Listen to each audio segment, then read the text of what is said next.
cubes, sinigang na hipon, and sinigang na bangus. Kaso, natabunan ng ating bangus. Ayun, nadurog na siya. Pero okay lang yun. Boneless naman yan eh. Ayan, nasa ilalim ang ating mga bangus. Sarap ng hipon, gosh. Fresh from the sea. Hello guys, for today's video, magluluto ako ng sinigang na hipon at boneless na bangus. Ayan. Yummy. Sarap. Sa kabilang banda, meron ako dito hinimay na kangkong. At kamatis, sibuyas, talong, okra at siling green. At andito ang ating cubes and sinigang na isda.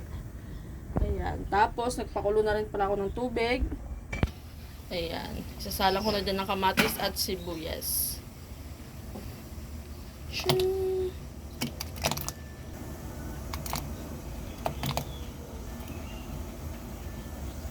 Ayan. Tapos, hayaan mo natin siyang kumulo.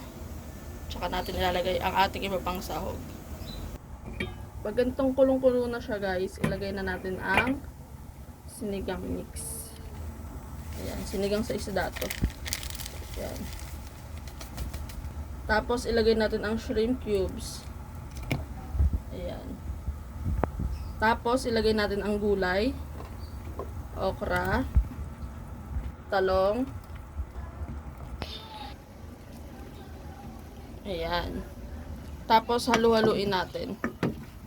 Ayan. Pagtapos niya, nilalagay ko na ang bangus. Ihuli natin ang hipon kasi mabilis lang yun maluto. Ayan. Nilalagay ko na ang bangus. Wow, sarap. Ayan o. Mapupuno pala to guys. Ang lit ng nilutuan ko. Ang dami palang sahog. Ayan guys. Ng ating bangus. Yan. Huwag natin siya gaano haluin kasi madudurog. Dahil boneless na siya. Yan. Iilalim lang natin. Tapos, saka natin takpan ulit. Ayan. Lagyan pala natin siya ng asin guys. Ayan. Ayan. Tapos, tikman na lang natin mamaya kung okay na ba. Kuluan muna natin siya kulong-kulo. Ayan. Pag kulong-kulo na siya guys, ilagay natin ang hipon. Ayan ang ating shrimp. Ayan. Tapos, haluin natin. Yummy. Diba?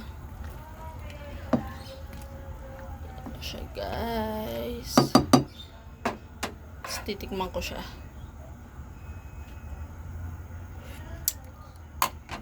Yummy. Tapos, tatakpan ko muna siya ulit bago ko ilagay ang kangkong.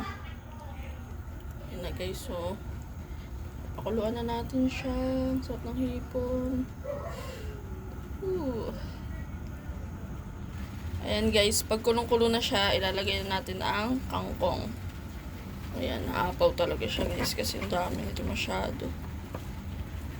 Ayan guys, tapos isama na natin ang siling green.